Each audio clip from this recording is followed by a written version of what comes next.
Եթե իմանաք էլ, որ ձեզ տանում են միտեղ, որտեղ կարող եք զոհվել, ապա պիտի գնաք, թեկուզ միայն այն տղաների համար, ովքեր արդեն չկան։ Նժդեհի ու Մոնթեի ոգով Արթուրը Գևորգի նման տղաներին բանակում հենց այս խոսքերն էր ասում։ Գևորգի նման տղաների, ում սպասում էին աղջիկներ, Թամարայի նման աղջիկներ։ Արդյունքով, ժպիտով ու բաց սրտով, բարի երեկո։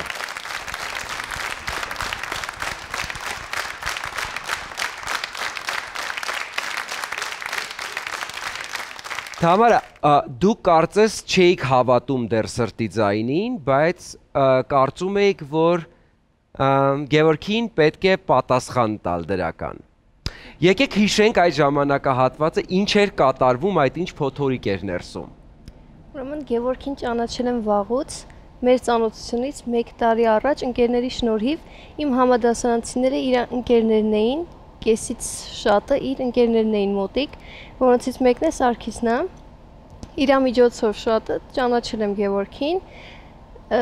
իրանք ասեցին, որ այդպիսի բան կա, հավանել է, տենց իմացա։ Առաջին քայլը հենց դուք եք արել։ Ինչով էր պայմանավորված այն SMS-ը, որը դուք գրել եք Թամարային, եւ ինչու դա չարեց Գևորգը։ Գևորգի բանակ գնալու ժամանակներն էր արդեն։ Հենց մի քանի անգամ տենց քայլեր էր արել Գևորգը, ոչ մի բան չէր եղել։ Մտածում էր ինչ անեմ։ Հեռախոսը վերցրեցի, գրեցի կարևոր բան ունեմ քեզ ասելու ու տեղից արդեն իրան ճփումը սկսեց։ Երբ եք իմացել, որ դες իրականում այդ հաղորդագրություն գրողը դասարանցիներ, այլ ոչ թե Գևորգը։ Ծանոթությունից երևի 10 օր հետո։ Ինչու է այդքան համառ գտնվել, որ պետք է նրանք զույգ լինեն։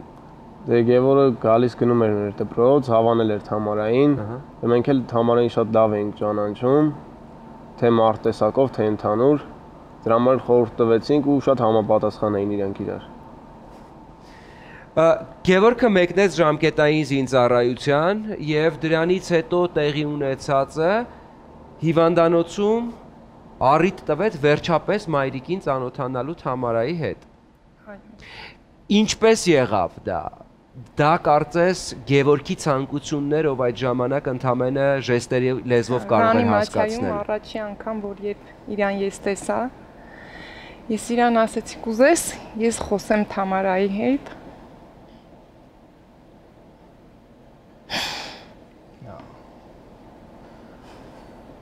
Հարցն մա ժեստերով Գևորգս պատասխանում է, որ աչքերով որ կուզեմ տենամ, տես դասավորվեց, որ եկավ, Գևորգս հարցը եկավ Գևորգին տենալու Թամարան։ Բոլորդ գիտեիք արդեն Թամարայի։ Գիտեինք։ Թամարայի մասին, որ սիրած աղջիկ ունի։ Ինչ տեղ ունի նա Գևորգի որ սիրած աղջիկ ունի,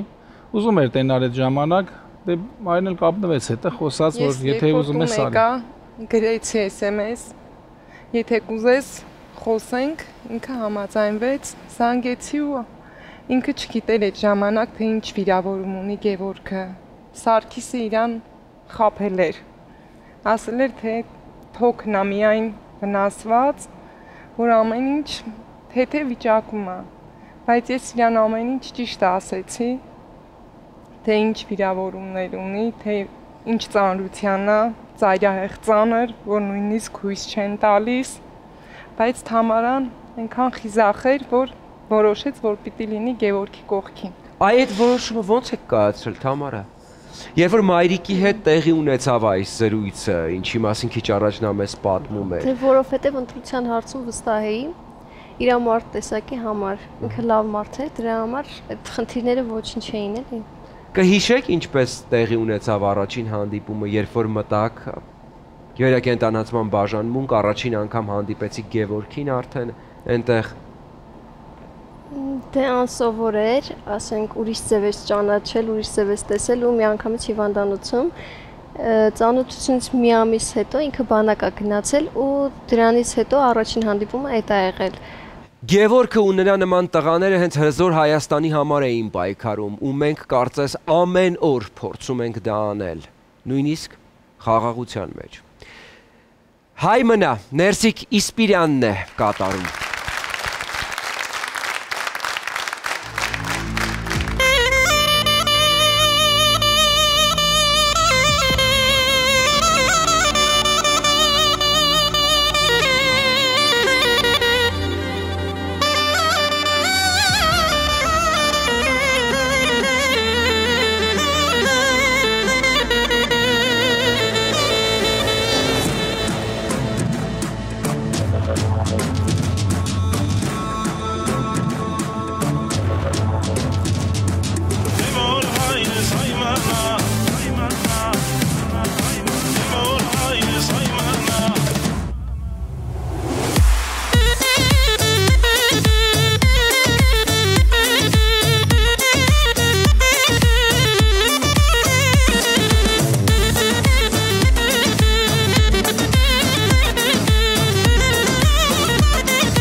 Երկս ուշտա հայքաջերին, որտեր կանգնեն մայր հողին, նպատակն է ողջայության կերտել հզոր Հայաստան, նպատակն է ողջայության կերտել հզոր Հայաստան, թե որ հայ ես հայ մնա, օտար երգիր մի գնա, հայրենիքդ մի մոռանա, թե որ հայ ես հայ մնա, թե որ հայ ես հայ մնա,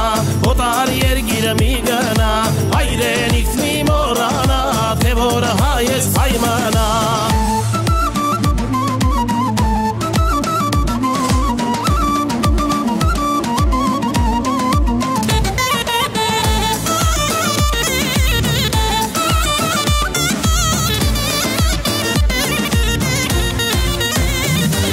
Ջերմակել է մասիսը մեր, այս տարավոր մեծ դարդից, հայը հոգով ցավ է քաշել, երբ խոսել է մասիսից, ջերմակել է մասիսը մեր, այս տարավոր մեծ դարդից, հայը հոգով ցավ է քաշել, երբ խոսել է մասիսից, թե որ հայ ես հայ մնա, օտար երգիր մի գնա, հայրենիքդ մի մոռանա, թե որ հայ ես հայ մնա, թե որ հայ ես հայ մնա, օտար երգիր մի գնա, հայրենիքդ մի մոռանա, թե որ հայ ես հայ մնա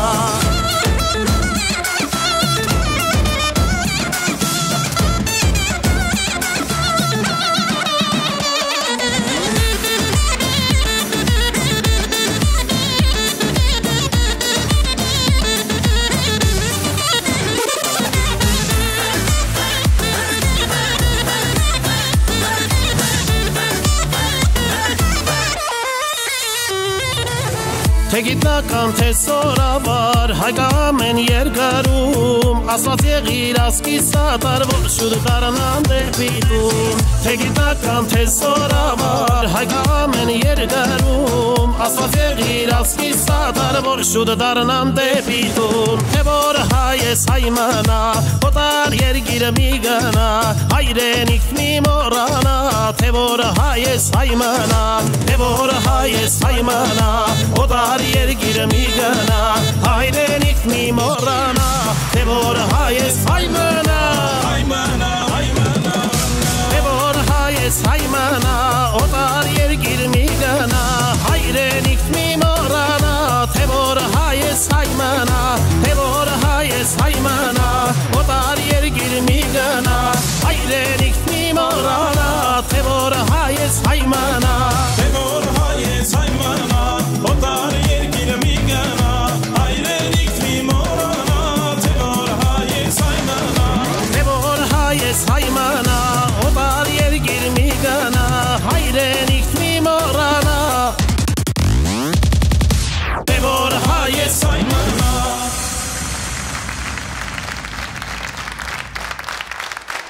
Հայ մնա, Ներսիկ Իսպիրյանն էր մեր տաղավարում, Գևորգ, քո ծննդյան օրը դու որոշեցիր, որ պիտի նշանավորվի այդ տարեդարձը Թամարային մատանին նվիրելով։ Պարոն Հերիկ, ինչպես կազմակերպեցիք։ Դե որոշեցինք, որ իր վիրահատությունը հետաձգվեց, այդ ժամանակ ուներ վիրահատություն, ուղղակի վերջնական վիրահատությունը հետաձգվեց, դες որոշեցինք ծնունդը նշելով իր Դե որ պետք է սիրած աղջիկը ներկա լիներ, ուզեցինք դրա տնեցիքը ներկա լինեն, իր տան անդամները։ Դե գնացինք, հրավիրեցինք, համ էլ ուզում էր Գևորգը որ մատանի նվիրի, որ այցերը ավելի շուշուտ լինի, գալի մեր տուն գնում է սիրած աղջիկը։ Սիրած աղջիկը ընտանիքի անդամները Դե արդեն հասկանալով մեր վիճակը, Գևորգիս վիճակը հասկանալով ամեն ինչը թույլ տվեցին իրանք, ոնց որ թե չուզենալով, բայց թույլ տվեցին, դե ամեն ինչ նորմալ գնալ գալ նշանադրությունը դե մատանի նվիրեցինք, հիմա դի նշանադրությունը թե ինչա է արդեն Որոշումը ումն է եղել, քանի որ Գևորգը մինչև այսօր դեռ լիարժեք կապակցված խոսք հնարավորություն չունի, դա ձեր ընտանիքի ցանկությունն է եղել, որ նա ասել եք Գևորգին, նա պատասխանել է դրական։ Դե մինչև է Թամարան գնում գալիս էր մեր տունը տենց թենեց։ Ահա։ Որ կողքից ավելի նոր խոսակցություններ չլինեն, այդ օրը որ գնացինք բժիշկի ասեցին հետաձգվում է, առաջարկը իմն է եղել, որ այդ եթե ծնունդը նշենք, կարելի է մի հատ էլ մատանի նվիրենք, որ կողքի խոսակցություններից զերծ մնանք։ Ու այսպես շատ տղաներին սպասող աղջիկներ, մեզանից շատերի ընկերներ, մեզանից շատերի եղբայրներ կռվից այդպես էլ տուն չեկան։ Կյանքի աղբերներս երգում է Արաբո Իսպիրյանը։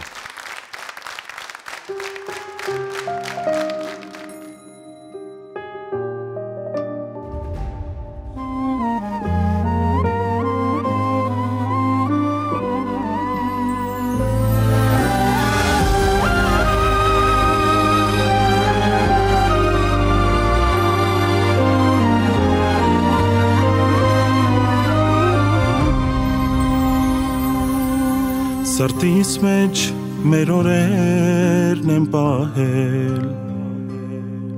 Արևոտ խելագար ու ջահել Հուշերով ես ոնց, ախ ոնց ապրեմ ու ինձ փոփեմ Սրտիս մեջ մեր օրերն են պահել Երջանիկ ունեղված շատ պահեր Ընկերներս չկան, մեծ կռվից չեկան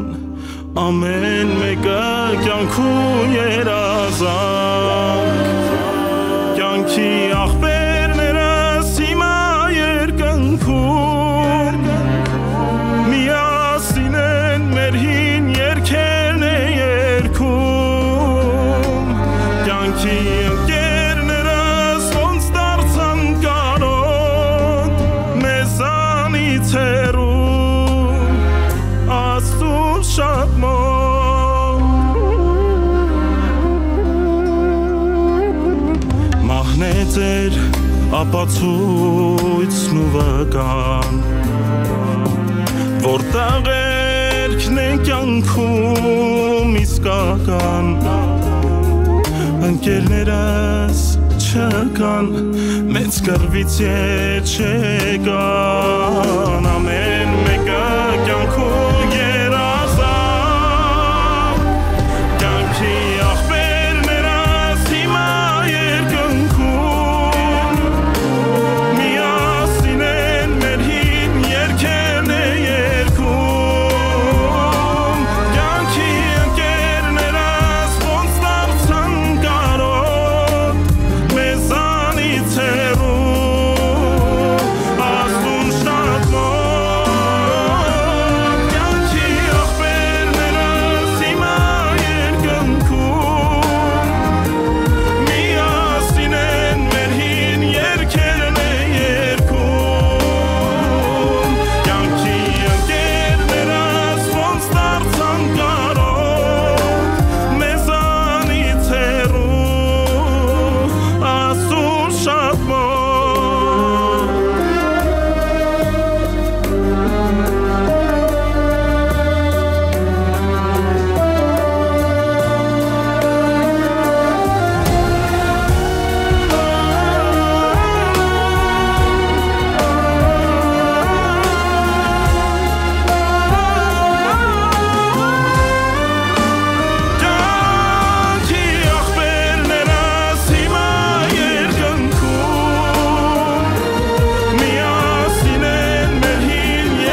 Պատանի Արթուրը ամեն շաբաթ գնում էր եռաբլուր, մաքրում Մոնթե Մելքոնյանի գերեզմանը, ջրում ծաղիկները, խոնարհվում նրա հիշատակի առաջ ու շնորհակալություն հայտնում։ Հայրենիքը սկսվում է եռաբլուրից։ Արամայի, սա Արթուրի խոսքերն են, եւ դուք կարծես նրա հետ շատ հաճախ եք ունեցել քննարկումներ հենց հայրենասիրության վերաբերյալ։ Հայրենասիրությունը Արթուրի մոտ գալիս էր դեռ մանկուց, երբ նա ուզում էր Մասի սարը բերել եւ դնել պատշգամբում միանց, ասում էր որ պետք է մեզ մոտ լինի Մասի սարը միշտ, ու Արթուրի դասիրակության մեջ միշտ եղել է հայրենասիրությունը, հայրենիքը, մեր բանավեճերը, մեր խոսակցությունները, Արթուրի իմացությունները, թե պատերազմից 90-ականների, թե նրա պատմությունները, ինքը մանրամասը կարող պատմել, Շուշիի ազատագրումը, բոլորի դերակատարումները այդտեղ, բոլոր հերոսների քաջագործությունները, այն ինչ որ արել են, ու դրանով Արթուրը ապրում էր, այսպես ասած։ Ու ինչ որ տարիքից հետո Արթուրը արդեն սկսեց ինքը մեզ ինֆորմացիա տալ հայրենիքի մասին, հայրենասիրության մասին, ու արդեն ոնց որ մենք ենք դարել սովորող Արթուրից հայրենասիրություն։ Պարոն Գագիկ, հետաքրքիր որդի եք ունեցել։ Նա ձեզանից միշտ հայրենասիրական գրքեր է ուզել։ Ճիշտ եք, փոքր հասակից ես իր հետ միշտ խոսել եմ հայրենասիրությունից։ Իրան ընտրության առաջ եմ դրել լավի ու վատի, միշտ ինքը ընտրում էր ճիշտը, ճիշտ ուղով էր ինքը գնում։ Հետո կամաց ինքը չեմ ասում, ոնց ասեմ, տարբերվում էր բոլորից, ինքը ժամանակից առաջ էր գնում։ Հետո իր գիտելիքների ծառավի ինքը սկսեց ընթերցանությամբ, կարդալով լրացներ։ Կարդում էր Ռաֆի, կարդում էր տարբեր գրականություններ։ Հետո ժամանակի արդեն որ տարիքը ինչքան ավելանում էր, հասունանում էր, սկսեց կարդալ պետական ղեկավարների գրքերը, Թրուդո, Ռուզվելտ։ Հաշվում էիք կարդացած գրքերը։ Ճիշտ ասած ես այնքան հպարտ էի, որ երևի ժամանակ էլ չունեի հաշվեի, կամ ինքը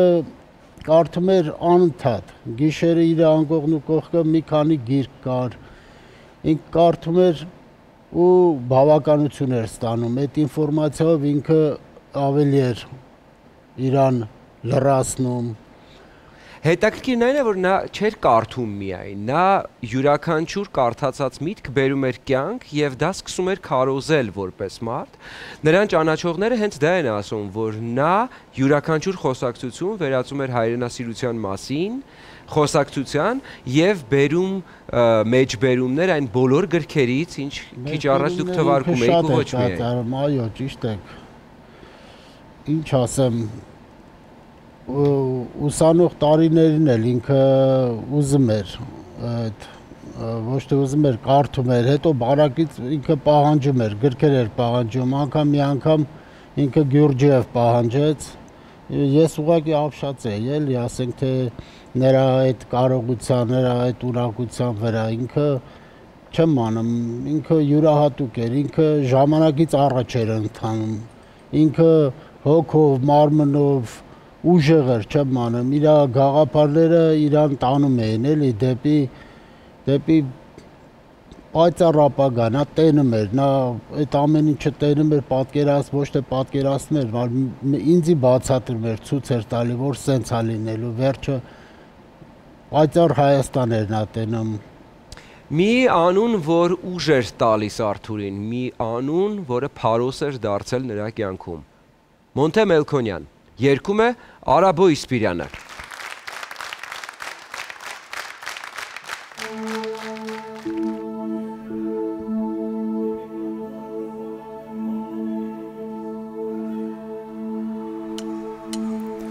Mi anun, mi heros, mi anun, mi metush, mi anun, mi heros, mi anun, mi metush.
Արթուրի խոսքերը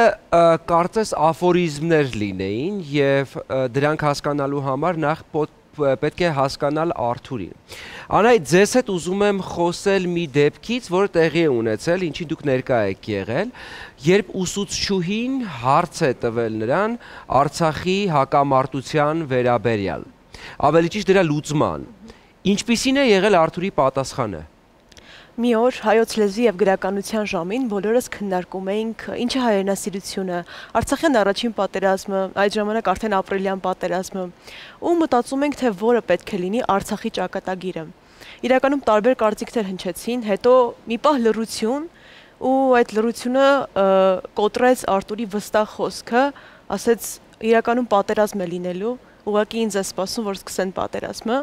Մենք իրականում չենք հասկանում ինչ էր ուզում ասել այդ բառերով։ Քանի տարեկան էր նա։ 17։ Ահա։ Ու ծիծաղեցինք բոլորս, որովհետև ինքը շատ հաճախ էր հանդես գալիս ինքնագովեստով, չնայած տեղին արժանի իհարկե։ Ու հիմա երբ որ հետ ենք նայում, հասկանում ենք, որ ինչ որ բան երևի զգում էր այդ բառերը արտասանելուց։ Հասկանում էր, որ ինքը պարտադիր պիտի իր մասնակցությունը ունենա Արցախի հետ կապված։ Ինձ համար մի բան էլ է շատ հետաքրքիր, պարոն Գագիկ, որ դուք Արթուրին 6 տարեկանում կիսավախացնելով եք տարել կարատեի, որովհետև նա չէր ուզում գնալ կարատեի, ասել եք, որ եթե չլինի կարատեն, գնալու ես բալետի, եւ գնալու ես բալետի ու հագնելու ես զուգագուլպաներ։ Ասեմ, մարմնով ինքը փոքր էր։ Ահա։ Հետո դառավ աժդահա։ Ինքը միշտ ոնց որ ասում եմ, էդի մարտական արվեստ է,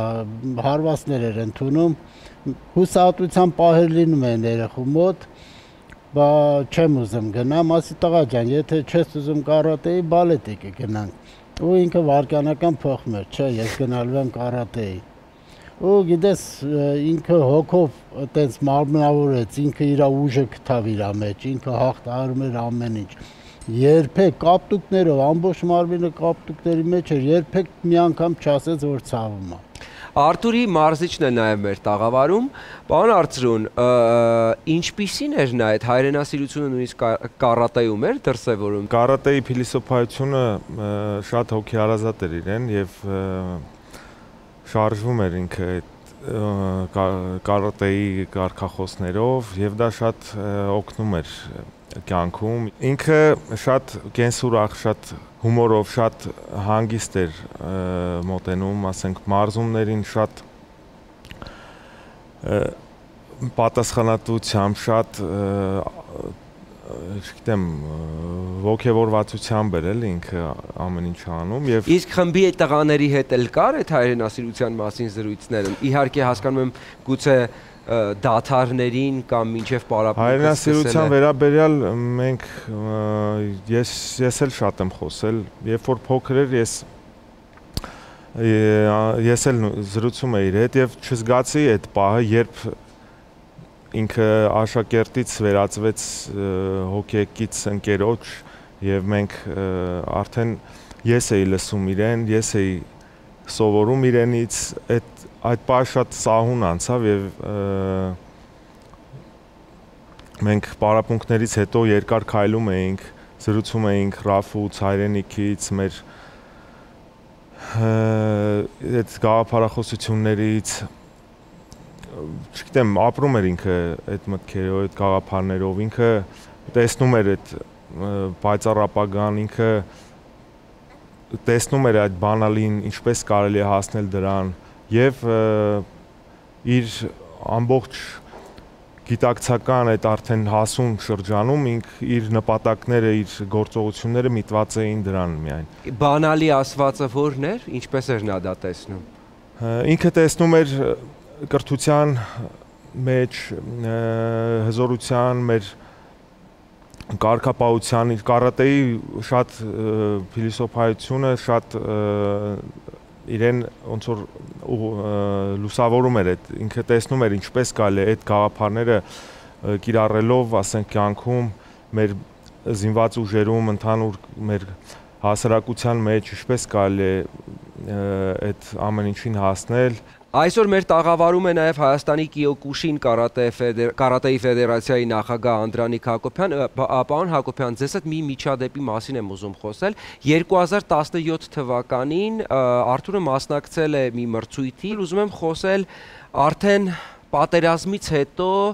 այն դեպքի մասին, որը իրանցի մարզիկը դրսևորել է, որոշելով իր ոսկե մեդալը հանձնել Արթուրին, եւ սա կարծես մի անհավատալի պատմություն է, որպես հարգանքի տուրք, գուցե դուք շարունակեք ինչպես է դա եղել։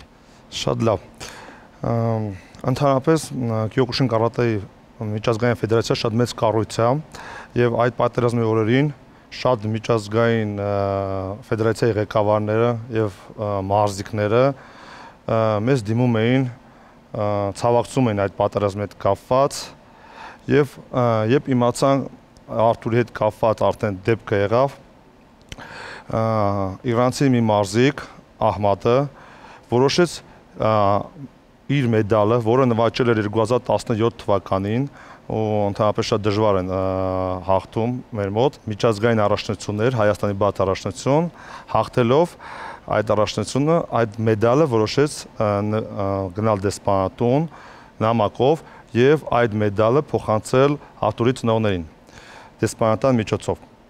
Բայց գիտեմ, որ նա մեզ լուսանկարներ էին ցույց տալիս, նա նույնիսկ եկել է Հայաստան, այցելել Շիրիմին Արթուրի։ Այո, Ահմադը նաեւ կապնվեց իմ հետ, ուզեց անպայման գա Հայաստան, նաեւ ծանոթանա ծնողների հետ, քանի որ իրանք նաեւ ընկերներ էին, մրցաշարից հետո իրանք եւս շփվել են իրար հետ սոցիալական կայքերի միջոցով եւ դրանից հետո ինքը իր կնոջ հետ միասին որոշեց գալ Հայաստան եւ այցելել Արթուրի ընտանիքին։ Իսկ դրանից հետո մենք միասին արդեն ծնողների հետ մարզչական կազմի հետ միասին գնացինք Եռաբլուր։ Եվ ինքը այսպեսի կարելի ասել ժեստ արեց, որ իր մեդալը, այդ հաղթած մեդալը փոխանցեց ընտանիքին եւ մենք էլ այդ քայլը գնահատելով նաեւ կարող եմ ասել, որ 2018 թվականին Հայաստանում անցկացվեց Եվրոպայի առաջնություն, որի ժամանակ Ահմադը իրանցի մարզիկը մասնակցեց եւ չկարողացավ հաղթել եւ այդ առաջնության մեդալներից ես ունեի մնացած, որպես հուշ ունեի մնացած եւ այդ առաջնության մեդալներից ոսկե մեդալը, որ չպակասի իր մեդալների ցանկը, նաեւ մեր ֆեդերացիայի կողմից նվիրեց իրան,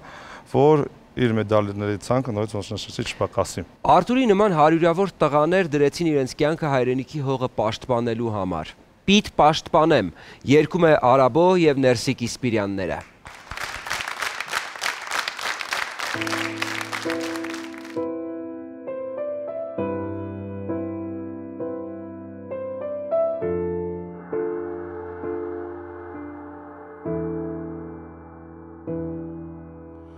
Մանուկ հասակից լսում եմ պապերի սայնը, կահարցես անընդ մեջ լացում են մեր մանուկները, ինչու է սիրտս անվերջ տխրում, երբ մնում եմ մենակ ու տրտում, Գերդաստանը ցարիվ էված, եղբայր ու քույր տարածած, տանից տեղից հեռու տարան, միլիոնավոր հայեր զոդարձան, նշան եմ արել, կյանքս եմ դարել, ու պիտի պահեմ, հողն ու ջուրը մեր սուրբ հայրերի, ու ողջ զոհերի, պիտ պաշտպանեմ,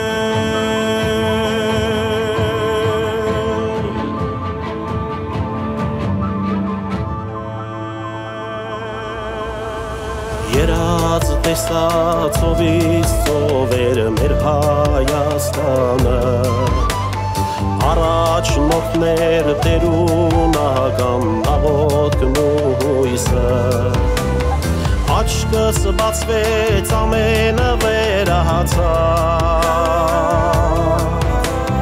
մի վարկյանում հրեգունդը դարձավ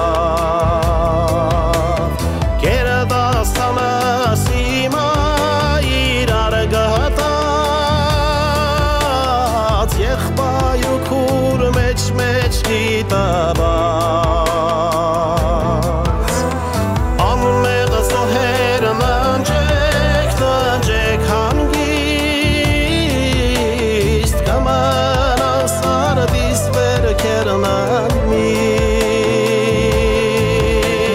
սրտիս միջին նշան եմ արել կյանքս եմ դարել ու պիտի պահել հողն ու ջուրը մեր սուրբ հայրերի ու ով զոհերի պիտ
Արթուրը տան փոքրն էր, բայց Անին, Սեդային ու տան մնացած հարազատներին հենց նա էր փորձում սովորեցնել սիրել։ Սիրել հարազատին, սիրել ընկերոջը, սիրել ամենակարևորը հայրենիքը։ Եթե հայրենիքի մասին ու առհասարակ որևէ հարց տայիք, նա ձեզ անպայման կպատասխաներ Տերյանի կամ Չարենցի տողերով։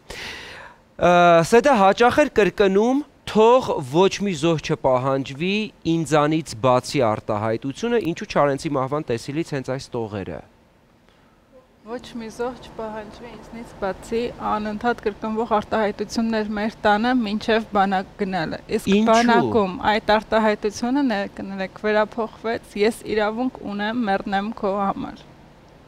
Այդ հումորի, այդ կյանքի, այդ սիրո մեջ ինքը գիտակցաբար գնաց ու ընտրեց կյանք անմահություն։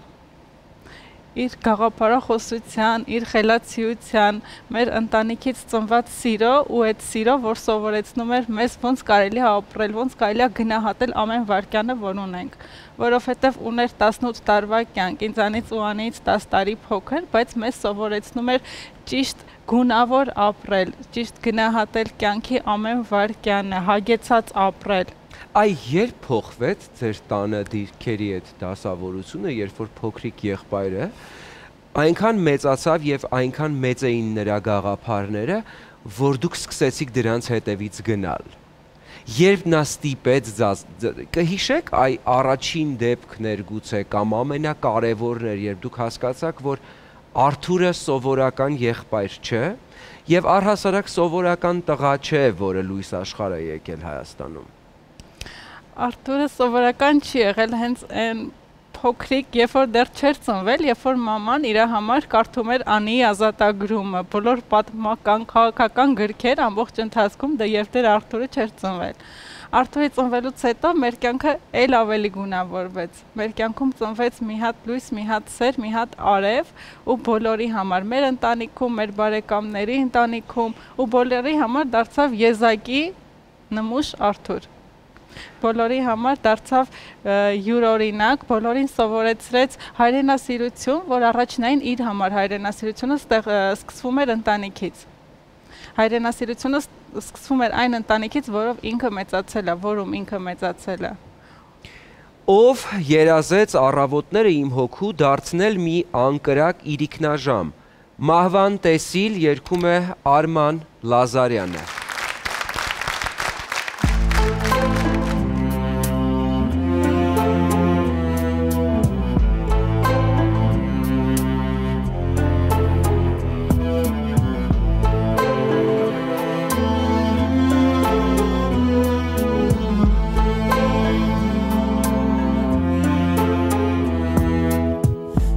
Զգված թավջութակին, զգված միլար, թողում է սիրտս կարոտով, մի ահարգում, կարոտներիս գագատն է այն, վերջին քնար, մի դիրք պարան ու երկնուղեր, փայտեր երկու, որպես բախտից մութ կամահրանքը,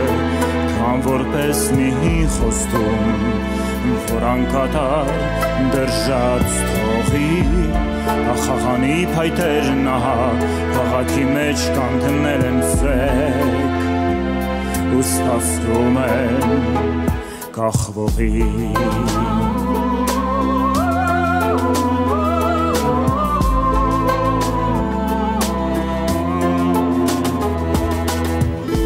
Կանգնել են հուր իրար կքած փայտեր երկու ու մեջտեղում դողում է մեղքու երերում մի գորշ պարան ինչպես տխուր այս սորերում ամբոց մորմոքը նայրյան իմ որ հոգու իջել է շուրջը մի անհուր իրիկնաժամ ու լռություն մի անստրեր Անդուր, անդող, ինչպես մորմոքը օրերի, ինչպես դաժան մահվան թախիծը, իմ անլուր սիրտը բանտող։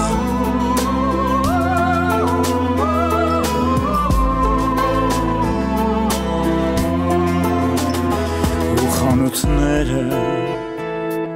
Գորշ կքած ու այն մարդիկ, որ հավաքվել են փայտերի շուրջը հիմա մահվան բեկուն այդ քնարին, այդքան մոտիկ, ինչ են ուզում այդքան տխուր ու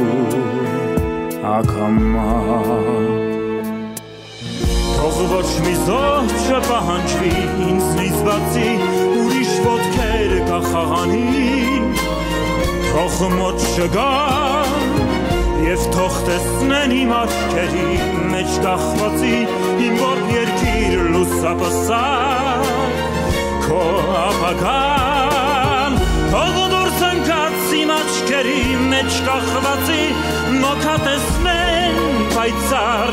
օրերդ ապագան թող ոչ մի զոհ չպահանջվի ինձնից բացի ու ոչ մի ստվեր Կախաղանին թող մոտ չգան Թող ոչ մի զոհ չպահանջվի ինձնից բացի ինձնից բացի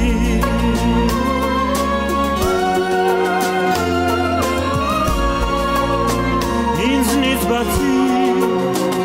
ինձնից բացի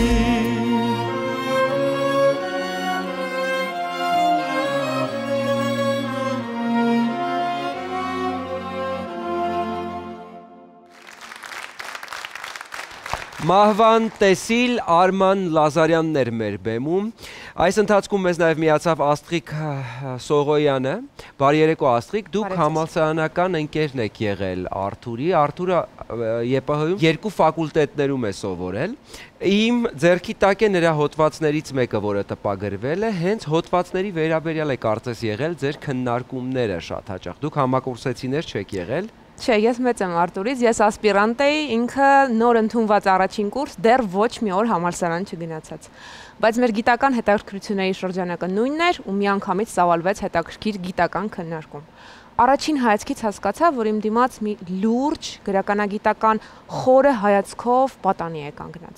Միանգամից սկսեցինք քննարկումներ տանել։ Ինչից էին այդ քննարկումները, որ ստիպեց ձեզ հասկանալ, որ դուք լուրջ գրականագետ մարդու հետ գործ ունեք եւ պետք է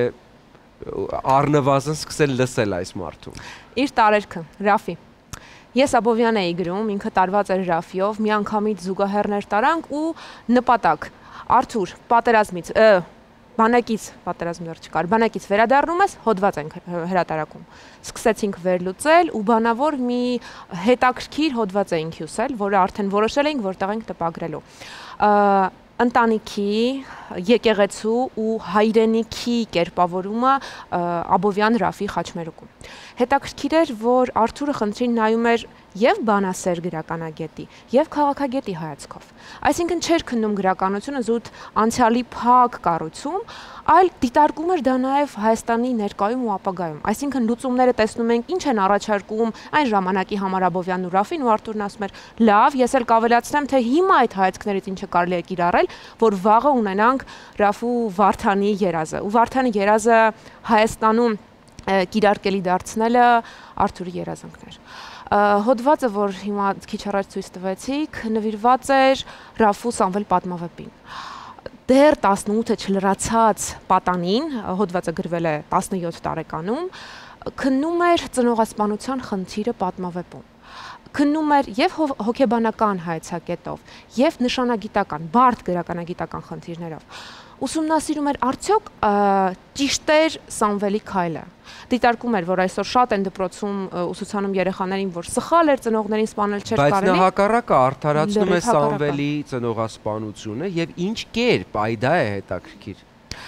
Ճանապարհի փորձում է բերել ճանապարհի սիմվոլը։ Նա շեշտում էր, որ Ռաֆու ստեղծագործության համար առանցքային է ճանապարհը ու պատահական չի, որ հենց ճանապարհին է Սամվելը սպանում հորը։ Առաջին կետից, երբ ստանում է, Արթուրն այսպես էր բացատրում, հենց սկզբում, վեպի սկզբում, երբ Սամվելը ստանում է նամակը, իմանում է հոր դավաճանության մասին, ինքն արդեն հասկանում է, որ հորը պիտի սպանի։ Փորձում է դեմ դուրս գալ ինքն իրեն, Սամվելի ներսում 2 ես են կռվում ու ինչպես պիտի հասկանաս, պիտի սպանի թե չէ, ընկնում է այն ճանապարհով, որով գնացել էր հայրը։ Հետևելով հոր քայլերին, տեսնում է հոր բերած ավերածությունները ու հասկանում, որ այլ ելք չկա։ Ինչպես Արթուրը պիտի բացատրի իր տեսակետը իր մայրիկին, ներողություն է խնդրում, մամ ջան կներես, որ ես արդարացնում եմ ծնողասպանությունը Սամվելի, բայց հայ մարդը առանց ծնողների ապրել կարող է, բայց հայի համար առանց հայրենիք, առանց կրոն գոյություն հնարավոր չէ։ Ու տեսնելով հայրենիքի ավերված հայրենիքը, հասկանում է, որ կամ ինքը պիտի սպանի հորը, կամ հայրենիք պիտի այլևս չունենա։ Ինչպիսին էր ձեր վերաբերմունքը այս հոդվածին, երբ որ ձեր որդին արդարացնում էր ծնողասպանությունը, հա? Այն, որ կարելի է հանուն հայրենիքի նույնիսկ սպանել հորը։ Հետաքրքիր է, ես կողմնակից էի, ես համաձայն էի իր մտքի, իր գաղափարների հետ։ Ես անգամ ասել էի, որդիս, եթե հարկ լինի, հանուն իմ վրով էլ անցի, մենակ հայրենիքից սահմանները պահի, հայրենիքը նա շատ էր գնահատում, հայրենիքից բարձր առավել նրա համար ոչինչ գոյություն չուներ։ Ծնողը իր համար ծնող էր, որպես կատնատու, որպես պահող, սնուցող, բայց հայրենիքը դա ամբողջ մի աշխարհ էր իր համար, որ չեմ կարող ես նկարագրեմ, հասկանում եք։ Ես հիմա տաղավար պիտի հրավիրեմ մի մարդու, ով կյանք է տվել Արթուրին։ Տիկին Հրանուշը մինչև վերջին վայրկյանը չէր ուզում հայտնվել այստեղ, չէր ուզում խոսել ընդհանրապես, բայց Արթուրի ծառայակից ընկերներից մեկը, Շահեն Շահինյանը, անակնկալ է պատրաստել։ Այդ մասին ես կխոսեմ այն ժամանակ, երբ Տիկին Հրանուշին հրավիրեմ տաղավար, եկեք դիմավորենք նրան։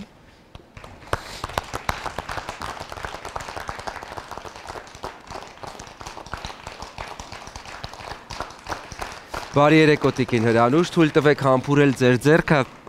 ի նշան խոնարհումի այն որդու համար, ում դուք տվել եք մեզ բոլորիս։ Շահեն Շահինյանը, ով եղել է ձեր որդու ծառայակից ընկերը, անակնկալ է պատրաստել։ Նրա եղբայրը ձեռքի աշխատանք ունի արված, որը Շահենը խնդրել է, որպեսզի մենք նվիրենք այս երեկոյի ընթացքում հենց ձեզ ի հիշատակ Արթուրի։ Եվ իհարկե մեր գործընկերոջ կողմից Փունջ 24-ից ծաղիկներ, խնդրում եմ երկուսն էլ տաղավար բերեք։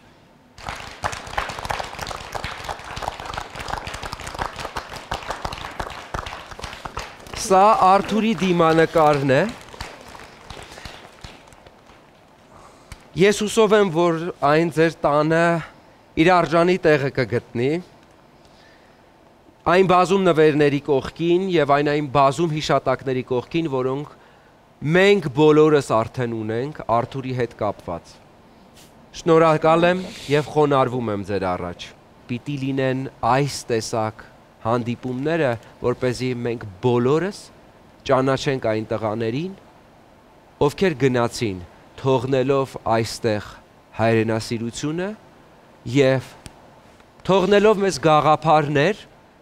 որոնց հետևից մենք բոլորս պիտի գնանք հանուն նրանց։ Դադարից հետո կշարունակենք։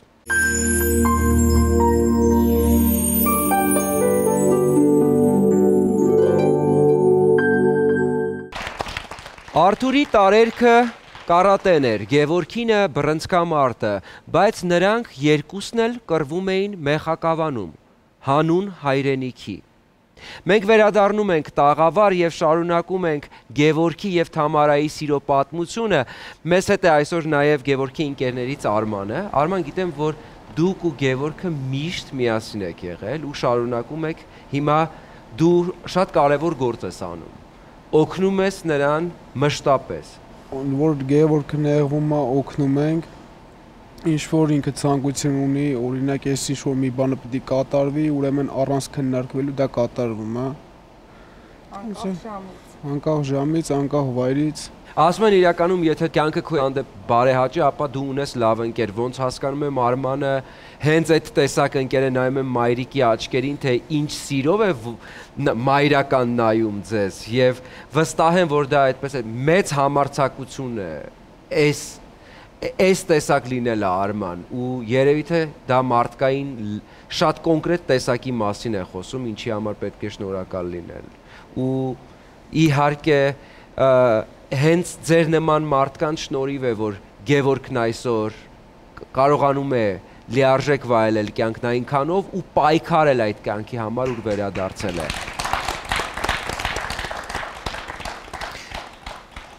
Հիմա հուզված է երևի թե Արմանը, բայց ես գիտեմ մի բան, որ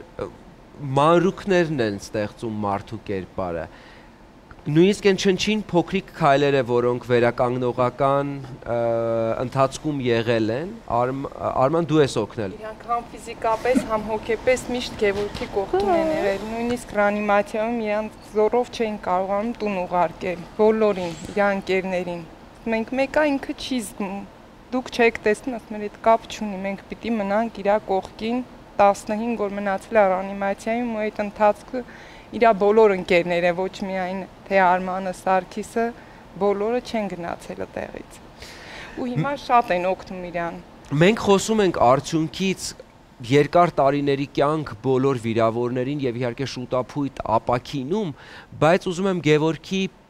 վիրավորում ստանալուց խոսել։ Ինչպես է այն եղել, պարոն Հերիկ։ Օգնելով ընկերներից մեկին շատ ծանր վիրավոր ա եղել, ընկերոջը գրկած ուզեցել են հանեն, այդ ժամանակ պայթուն ա եղել, հենց իրանցն են պայթեցրել։ Այդ ումը, որ ինքը ուզեցել ա օգնի, ինքը տեղում մահացել ա, վիրավոր ա, ոնց որ ինքը ուրիշի ա օգնել, ուրիշն էլ իր կյանքով իրան ա օգնել։ Պլյուս մյուս ընկերը, ինքն էլ ա մահացել, ինքն էլ այտենց անգիտակից իմացել են Գևորգս էլ ա մահացել։ Այտենց իջել են, այդ պոստը թողել են։ Հետո դրանից հետո ինքը իր ուժով Աստծո կամոք արթնացել է մենակ։ այդ սարի չելամենակ ներքև, ընկերները ներքևն են եղել։ Միտեղ քայլելով է գնացել, բայց առանց խոսալու այդ ժամանակ արդեն չի խոսացել։ Տենց իջելա ներքև, տեսե զարմացել են էլի, իրան այնտեղ էլի ընկեր ունի Արշալույս գյուղից, տենց ասելա գնամ Գևորգի մոտ է, հրամանատար ասելա մահացել է, ես տեսել եմ չի շնչում, իրոք չեն իմացել, որ ինքը սաղ է։ Տես որ իրանք իջել են ներքև արդեն բան, այդ ժամանակ Գևորգից տեսել են, վերևից իջնում է, ասում է զարմացանք մենք, գիտենք մահացած է, միտեղ ծառից բռնվելով, միտեղ գլորվելով իջել է։ Ասում է ճիշտ է չէր խոսում, բայց ծիծաղացել է, գնացել է իր ընկերների մոտ, զգացել են որ գիտակցությունը տեղն է, ու տենց օգնել են, հանել են մեքենայի վրա։ Ես հարցրեցի, ասի, բայց տենց հսկա տղա է, ոնց եք իրան տենց օգնել, դու պուճուր, ասում է ինքը կարում էր մի ձեռով իրան ուշ տար։ Տենց ինքն էլ է հիշում այդ պահերը, մինչև որ արդեն տարել են հիվանդանոց, այդ ճանապարհից արդեն գիտակցությունը կորցրել է։ Ստեփանագերտում վիրահատել են, հետո Էրեբունի հիվանդանոցում, լավ բժիշկների օգնության, Աստծո օգնության, այսօր փառք Աստծո, Երանի այդ 5000 երեխան այսօր իրան սրողների կողքնել էր։ Գոնե Գևորգիս կարգավիճակով։ Դուք նշանադրված եք։ Դեռ հասանեկան արարողությունը չի եղել Թամարա Գևորգ։ Երբ եք պլանավորում։ Դեռ պլաններ չկան։ Վիրահատություններ ունի Գևորգս վիրահատություններից հետո էլի։ Հունվարին վիրահատություն ունի, վերջնական վիրահատությունը։ Առողջանա մի քիչ իր լրիվ կարգավորվի նոր։ Հələ դրա մասին չենք խոսացել, չենք որոշել ամուսնության մասին։ Ինչ որ մի ժամանակ անցնի նոր։ Այս բային առաջնային իր առողջությունն է մեր համար։ Որ մնացած բաները։ Մենք իհարկե բոլորս առաջնահերթ սպասելու ենք Գևորգի ապաքինվելուն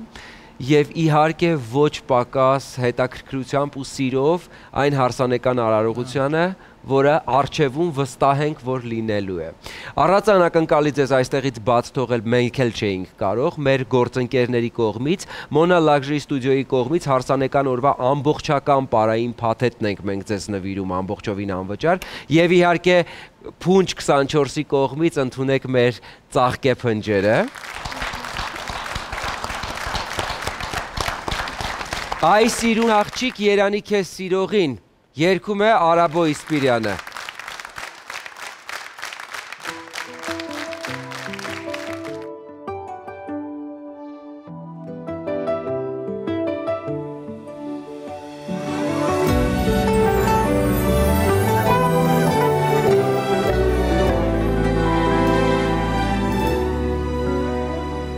Սիրտն անցավ սիրո ճամփով, ով գիտի ասա ինձով, թե ինչքան ժպտաց ու արտացվեց, ու վերջում թե ոնց այսպես ստացվեց, երևի նշան կար վերևից, այ սիրուն աղջիկ Երանի քեզ սիրողին,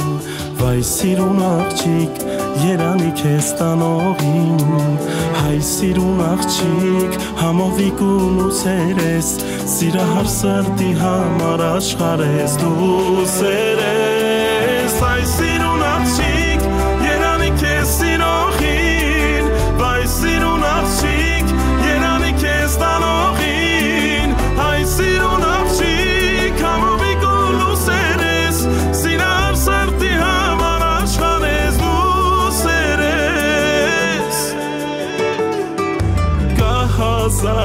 ու մի գախնի ոնց լինել շատ երջանիկ կամ է սիրտ ճակատագիր ունի երբ ու ոնց երբ ում պիտի գտնի երևի նշան կար վերևից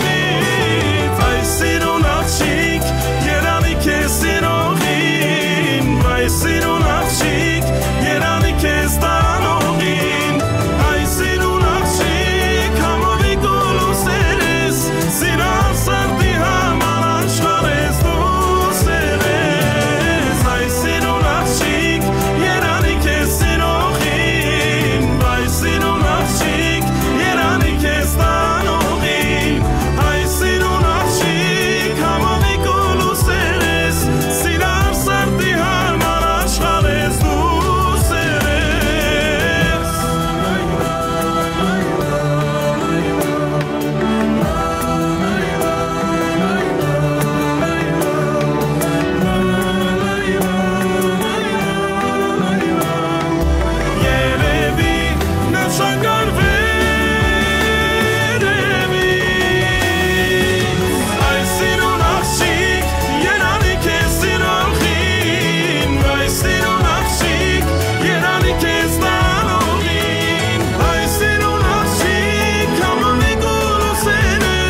հայ սիրուն աղջիկ երանի քեզ սիրողին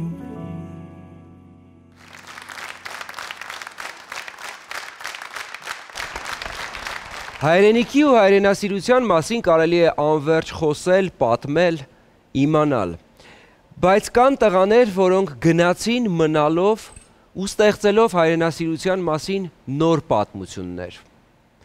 Տղաներ, որոնց մասին պետք է անընդհատ խոսել, ու նույնիսկ խոսելը քիչ է, պետք է նրանց ճանաչել։ Արցունքով, ժպիտով ու բաց սրտով։ Այսօրվա համար այսքանը, կհանդիպենք հաջորդ շաբաթ։